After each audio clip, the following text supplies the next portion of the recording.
Hello students, good morning all of you. देखिए, हम बात कर रहे हैं राजस्थान की संस्कृति में एक बहुत ही महत्वपूर्ण चैप्टर राजस्थान की प्रमुख प्रथाएं। लास्ट वीडियो क्लास में भी मैंने कुछ महत्वपूर्ण प्रथाओं के बारे में आपसे बात की थी और बची शेष प्रथाओं के बारे में आज मैं इस क्लास में आपसे बात कर रहा हूं। देखिए, सबसे पहले एक बहुत ही महत्वपूर्ण प्रथा के बारे में आपसे चर्चा की जाए, वो प्रथा है डावरिया प्रथा। कौन सी प्रथा? डावरिया प्रथा। क्या है डावरिया प्रथा? मोस्टली राजपूतों में प्रचलित इस प्रथा के अंतर्गत जब राजकुमारी का विवाह होता था तो उसकी सेवा के लिए उसके साथ उसके ससुराल में उसके साथ उसकी सेवा हेतु कुंवारी कन्याएं भेज दी जाती थी। ठीक है, तो कुंवारी कन्याएं राजकुमारी की सेवा के लिए विवाह के बाद उसके ससुराल भेजी जाने वाली कुंवारी कन्याएं, और कुंवारी कन्याओं के भेजने की ये प्रथा जो है ये कहलाती थी डावरिया प्रथा। ठीक है, देखो मैंने एक प्रथा बताई थी आपको, दास प्रथा। दास दासियों को रियासत काल में गोला गोली कहा जाता था और दास खरीदने की परंपरा भी कहीं ना कहीं इससे जुड़ी हुई थी, क्योंकि बहुत सारी लड़कियां खरीद कर दास के रूप में रखकर वो दासी के रूप में कहां राजकुमारी के साथ भेजी जाती थी। तो मैं यहां लिख सकता हूं, राजपूतों में प्रचलित इस प्रथा के अंतर्गत राजपूतों में प्रचलित इस प्रथा के अंतर्गत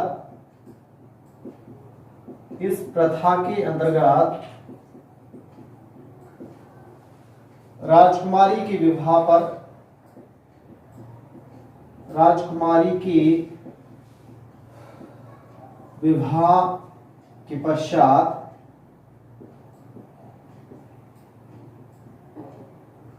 उसकी सेवा हेतु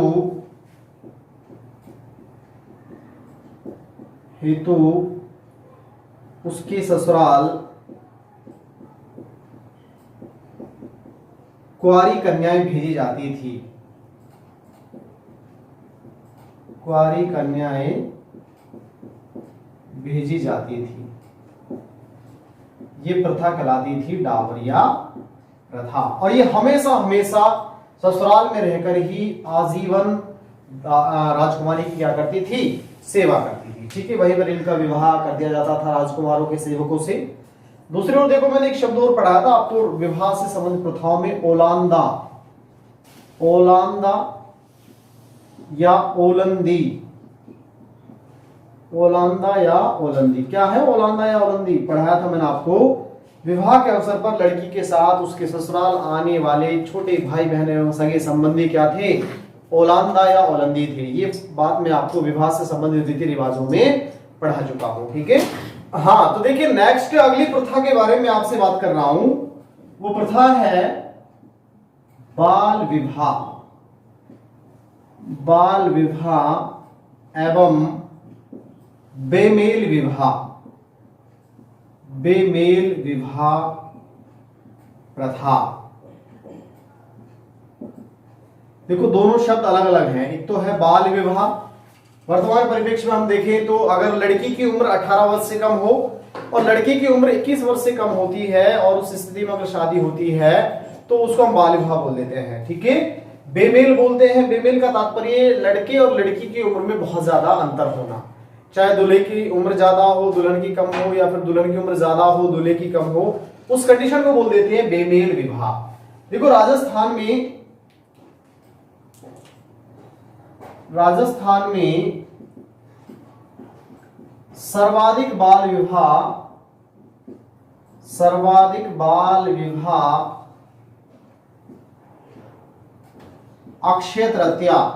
अक्षय तृतीया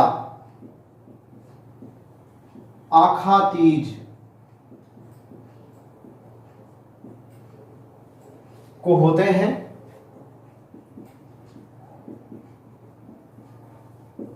जो वैशाख शुक्ल थर्ड को आती है। देखिए, ये शुक्ल क्या होता है, तृतीया क्या होती है, ये सारी बात हम एक चैप्टर पढ़ेंगे राजस्थान में त्योहार एवं मेले, उसमें डिटेल से चर्चा करेंगे। ठीक है, कि ये शुक्ल पक्ष क्या होता है, कृष्ण पक्ष क्या होता है। देखो, देश में ऐतिहासिक दृष्टि से पहला बाल विवाह, मैं बात करता हूं, देश में ऐतिहासिक दृष्टि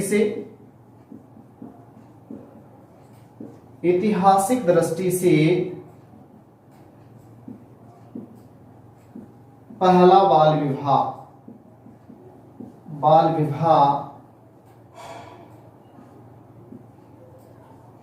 वर्धन वंश की शासक हर्षवर्धन, इनकी बहन थी की बहन राज्यश्री, और कन्नौज के शासक ग्रहवर्मा, और कन्नौज के शासक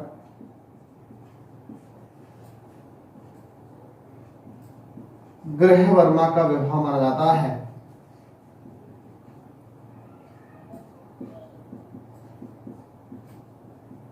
ऐसा माना जाता है कि इस समय राजश्री की जो उम्र थी वो मात्र 9 वर्ष थी। 9 वर्ष की आयु में इनका विवाह कन्नौज के शासक ग्रहवर्मा से हुआ। ये देश का पहला ऐतिहासिक दृष्टि से बाल विवाह माना जाता है। देखो, आगे मैं बात करता हूं, राजपूताना में सर्वप्रथम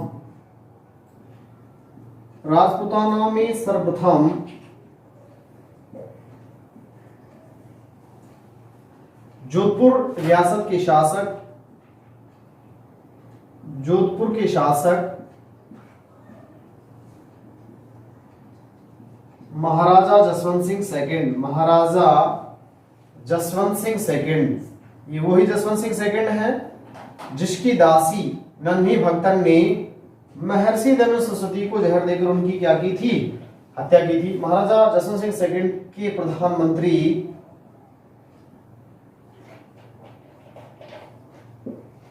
सर प्रताप सिंह ने वाल्टर कृत हितकारिणी सभा, देखो एक सभा थी, एजीजी वाल्टर के निर्देशन में इसका गठन हुआ। वाल्टर कृत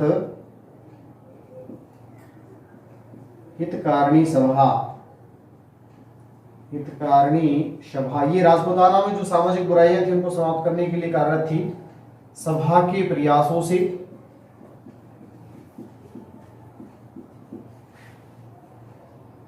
इस प्रथा को प्रतिबंधित किया गया।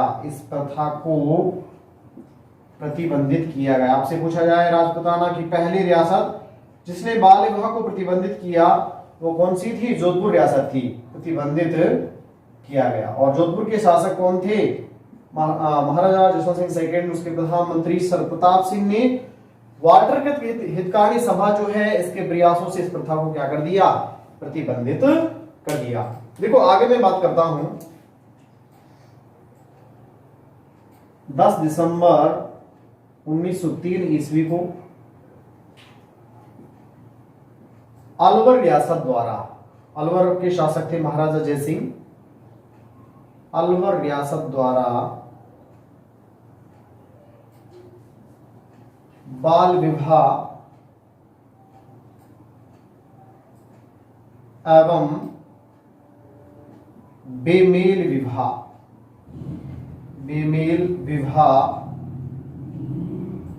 निरोधक अधिनियम, निरोधक कानून पारित किया गया।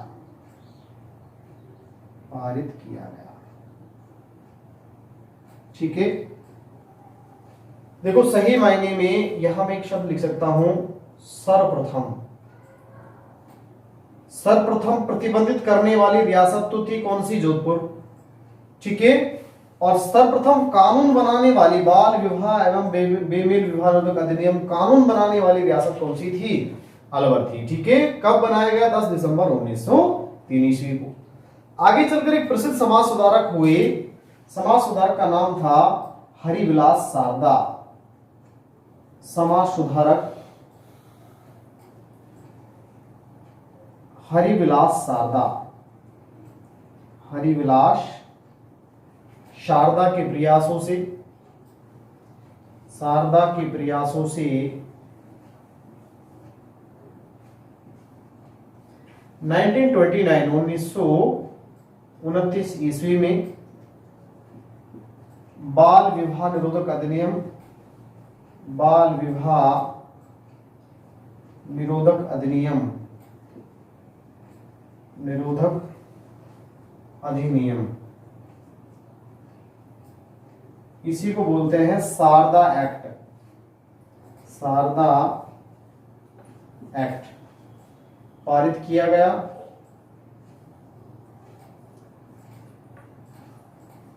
जो 1 जनवरी 1 अप्रैल 1930 ईस्वी को संपूर्ण देश में लागू किया गया, संपूर्ण देश में लागू किया गया। देखो एक क्वेश्चन पेपर में पूछा गया था कि बाल विवाह निरोधक अधिनियम कब बना या शारदा एक्ट कब पारित हुआ, तो हम कह सकते हैं 1929 में। और कब लागू हुआ संपूर्ण देश में, तो 1 अप्रैल 1930। ऑप्शन में 29 भी था और 30 भी था। ठीक है, तो लागू की कंडीशन देखेंगे तो आएगा 1930, और पारित की कंडीशन या बनने की कंडीशन देखेंगे तो आएगा आंसर क्या, 1929। अब देखिए वर्तमान परिप्रेक्ष्य में अगर मैं आपसे बात करता हूं, देखो ये जो कानून बनाया गया बाल विवाह निरोधक अधिनियम या शारदा एक्ट जो बनाया गया, क्वेश्चन एक बार पेपर पूछा गया कि बाल विवाह निरोधक अधिनियम के तहत लड़के और लड़की की विवाह की न्यूनतम आयु क्या निर्धारित की गई। ठीक है, तो देखो ऑप्शन में पहले ऑप्शन में था लड़के की आयु 18 और लड़के की आयु 21 और लड़की की आयु 18। अब लड़के की 21 18 ये वर्तमान परिप्रेक्ष्य में है, हम इजी गोइंग इसको टिक लगा देते हैं और हमारा गलत हो जाता है। सही मायने में बाल विवाह निरोधक अधिनियम 1929 के तहत लड़के और लड़की की आयु क्या निर्धारित की गई, मैं यहां लिख देता हूं। इस अधिनियम के तहत, कौन सा अधिनियम, बाल विवाह निरोधक अधिनियम शारदा एक्ट, इस अधिनियम के तहत लड़के और लड़की की विवाह की न्यूनतम आयु क्रमशः 18 एवं 14 वर्ष निर्धारित की गई, 14 वर्ष निर्धारित की गई। मतलब लड़की की उम्र तो 18 से कम नहीं होनी चाहिए और लड़की की उम्र 14 से कम नहीं होनी चाहिए। ठीक है, ये क्वेश्चन अक्सर पेपर में पूछा जाता है क्योंकि वर्तमान परिप्रेक्ष्य में ये तो है 21 और ये क्या है 18, तो हम तो पहले ऑप्शन पे हमें ये मिलता है, हम आसानी से गलत कर बैठते हैं, जबकि आंसर आता है हमारा 18 और 14। तो देखो इस प्रकार से हमने बहुत ही महत्वपूर्ण प्रथा के बारे में आपसे बात की है, बाल विवाह एवं बेमेल विवाह प्रथा। बेसिकली मैंने अभी कहा है आपसे कि राजस्थान में सर्वाधिक जो बाल विवाह होते हैं वो अक्षय तृतीया आकातीज को होते हैं, जो वैशाख शुक्ल 3 को आती है। ठीक है, अबूझ सावा हम बोलते हैं उसको। ऐतिहासिक दृष्टि से पहला बाल विवाह मैंने आपको बताया है वर्धन वंश के शासक हर्षवर्धन की बहन राजश्री और कन्नौज के शासक ग्रहण वर्मा का जो विवाह हुआ वो ऐतिहासिक दृष्टि से पहला बाल विवाह माना गया। सर्वप्रथम राजपुताना में जोधपुर के शासक महाराजा जसवंत सिंह सेकंड के प्रधानमंत्री प्रताप सिंह द्वारा वाल्टरकृत हितकारिणी सभा के प्रयासों से इस प्रथा को प्रतिबंधित कर दिया गया।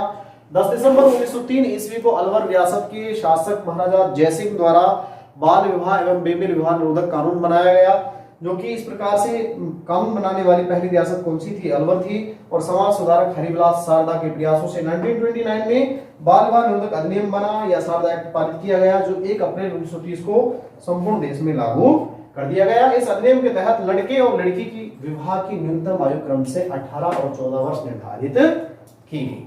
ये हुआ हमारी कौन सी प्रथा, बाल विवाह एवं बेमेल विवाह। नेक्स्ट में बात कर रहा हूं आपसे विधवा पुनः विवाह प्रथा।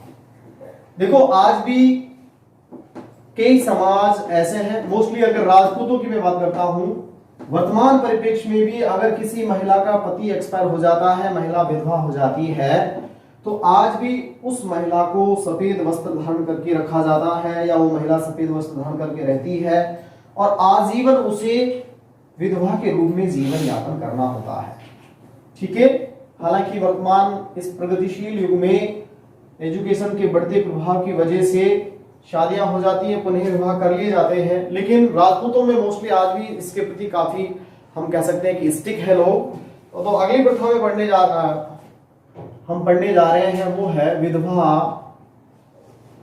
पुनः विवाह प्रथा। अब भाई किसी महिला का पति एक्सपायर हो जाए तो महिला शादी नहीं करेगी, और उल्टा अगर किसी पुरुष की पत्नी एक्सपायर हो जाए तो पुरुष के ही शादी कर लेगा, कोई दिक्कत नहीं है। सही बात है ना भाई? त्याग वाली भावनाएं केवल महिलाओं के लिए ही है, पुरुषों के लिए थोड़ी है। विधवा पुनः विवाह प्रथा की अगर मैं बात करता हूं, एक समाज सुधारक हुए, समाज सुधारक ईश्वर चंद विद्यासागर, ईश्वर चंद विद्यासागर के प्रयासों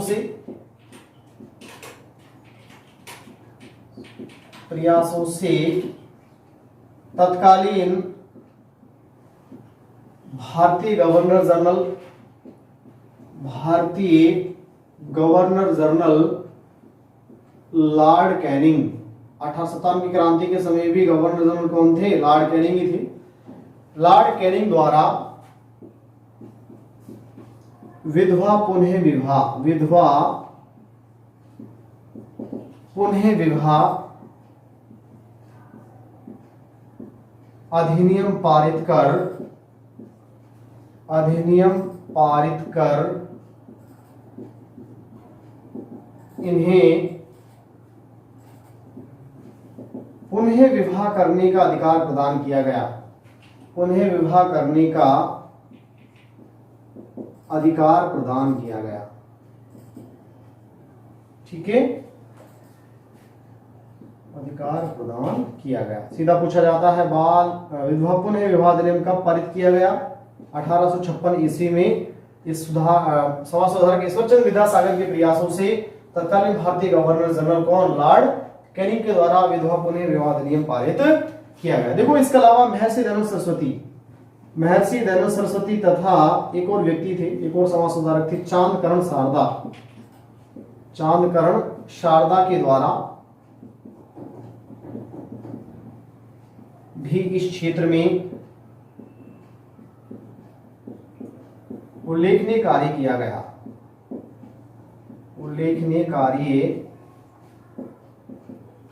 गया।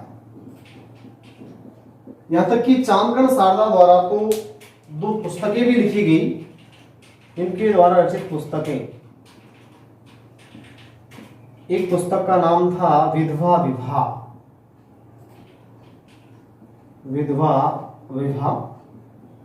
और एक और पुस्तक थी जिसका नाम था दलितोद्धार।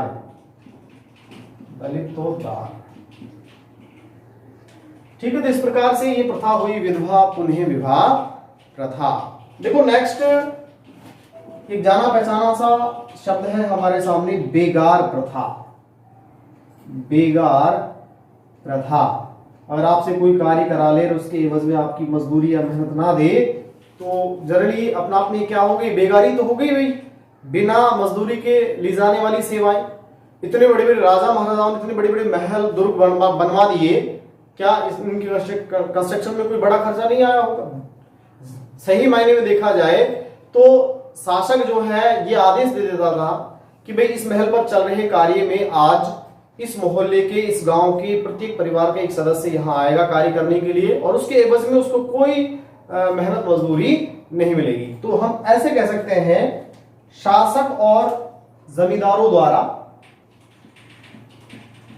शासक और जागीरदार या जमींदार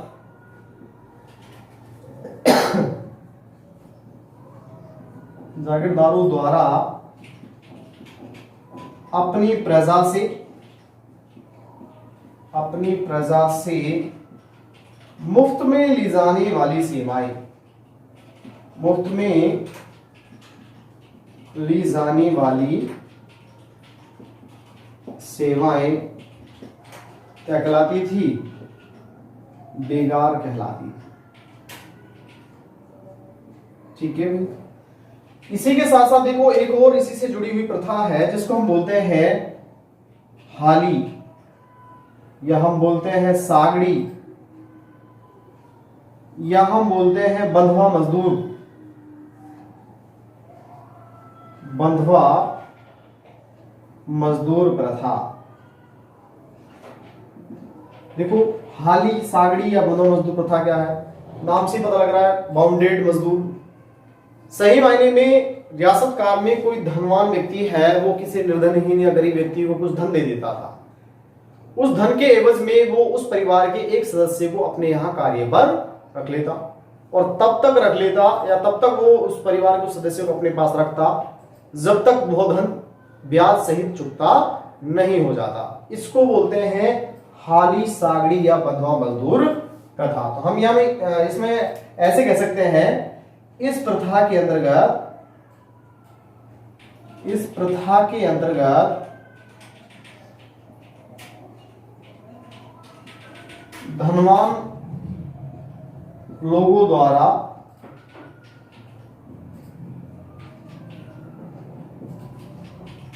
साधनहीन लोगों को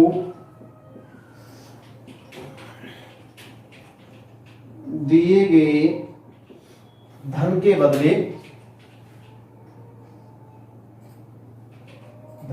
बदले उस परिवार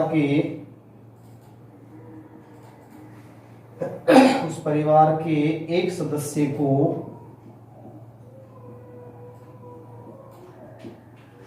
अपने यहां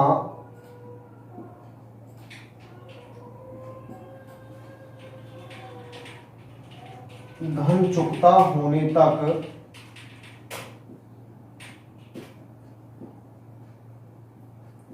कार्य हेतु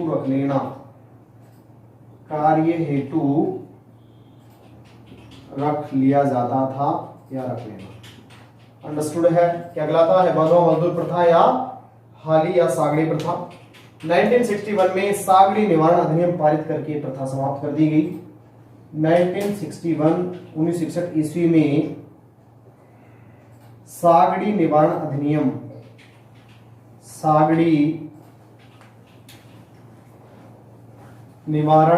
पारित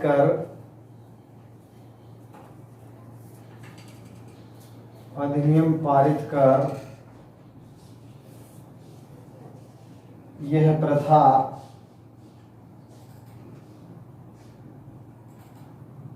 समाप्त कर दी गई। ठीक है भाई, तो ये हुई हमारी बेगार प्रथा, हाली, सागड़ी या बंधवा मजदूर प्रथा। नेक्स्ट में बात कर रहा हूं, अगली जो प्रथा है, आजकल देखा होगा शादियों में शराब पीने का बड़ा प्रचलन है। बिना शराब के शादी नहीं होती। अक्सर आप लोगों ने देखा होगा कि शादियों में आप गए होंगे और वहां लोगों को इस टाइप की बातें, अच्छा खाना पीना सब कुछ रहता है, फिर भी अगर पीने की व्यवस्था प्रॉपर नहीं है तो लोग इस प्रकार से कहते हैं कि भाई मजा नहीं आया। क्यों गिरधारी जी? सही बात है ना? लेकिन क्योंकि लोगों को खाने से ज्यादा पीने का बड़ा रहता है ऐसे ओकेजन पर, लेकिन राजपूतों में इस समस्या, ऐसी कोई समस्या नहीं आती कि भाई मजा नहीं आया। क्यों? क्योंकि वहां नशीले पदार्थ खुले में परोसे जाते हैं, जो नहीं पीता तो भी पी ले। ठीक है, तो मैं नेक्स्ट प्रथा की बात कर रहा हूं, वो प्रथा है रियाण या केसर प्रथा। लिख देता हूं एक लाइन। राजपूतों में प्रचलित इस प्रथा के अंतर्गत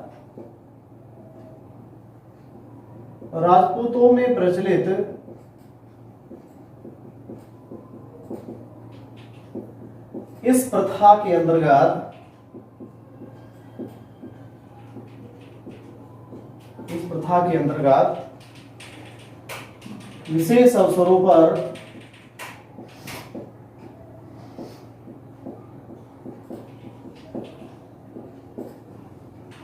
नशीले पदार्थ खुले में परोसे जाते थे,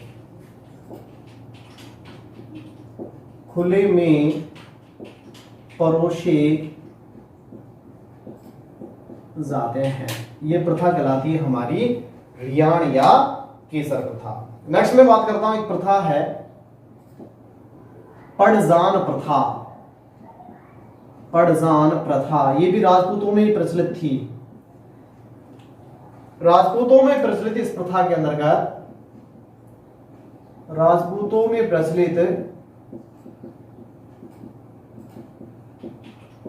इस प्रथा के अंतर्गत, इस प्रथा के अंतर्गत विवाह के अवसर पर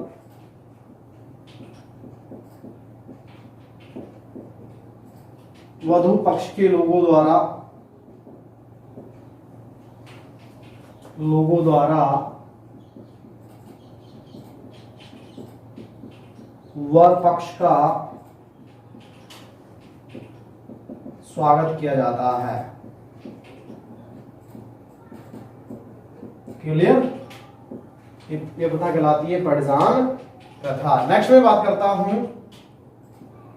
पोख प्रथा।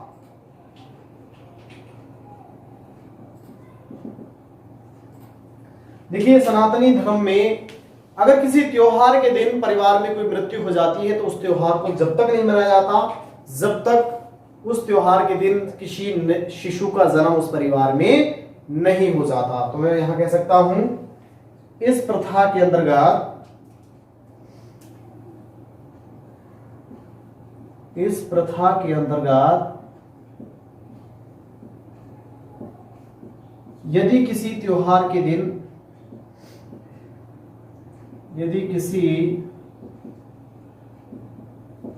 त्योहार के दिन परिवार में कोई मृत्यु हो जाती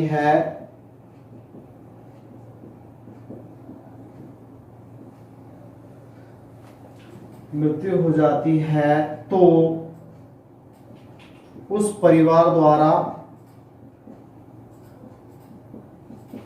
वह त्योहार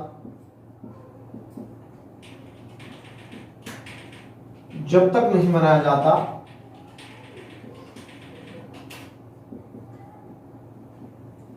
जाता तब तक उस दिन किसी शिशु का जन्म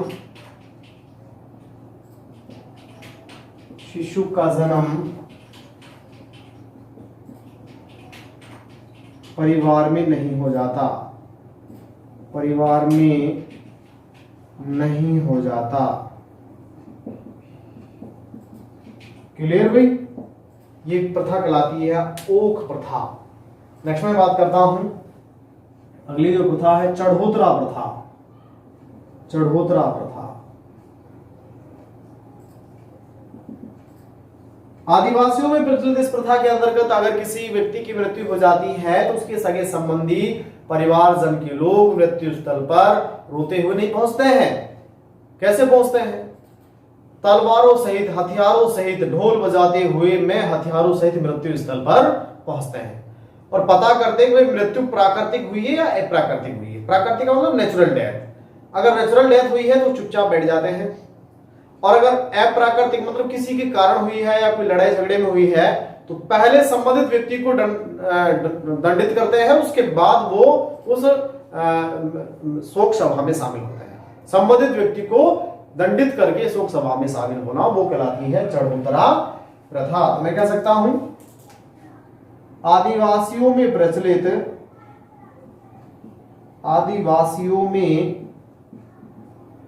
इस प्रथा के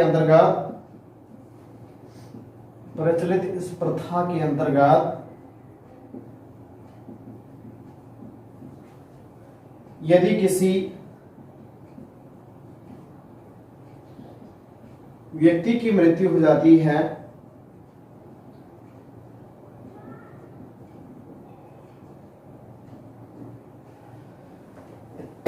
तो वह तो उसके सगे संबंधी मृत्यु स्थल पर हथियारों सहित पहुंचते हैं, हथियारों सहित पहुंचते हैं। अगर मृत्यु अप्राकृतिक पाई जाती है, अगर मृत्यु अप्राकृतिक पाई जाती है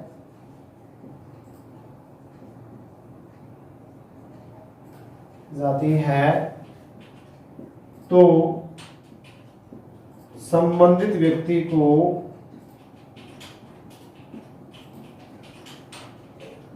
दंडित किया जाता है, दंडित किया जाता है। ये प्रथा हुई कौन सी प्रथा? चढ़ोतरा प्रथा। एक और प्रथा हम पढ़ते हैं नांगल प्रथा। ये तो जानते होंगे आप, नांगल प्रथा। इसी को बोलते हैं गृह प्रवेश।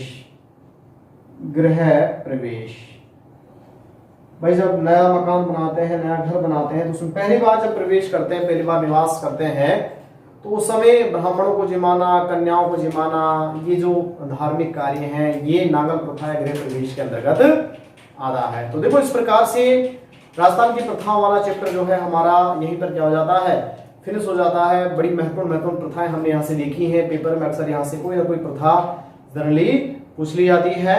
ठीक है, आज के लिए इतना ही। धन्यवाद।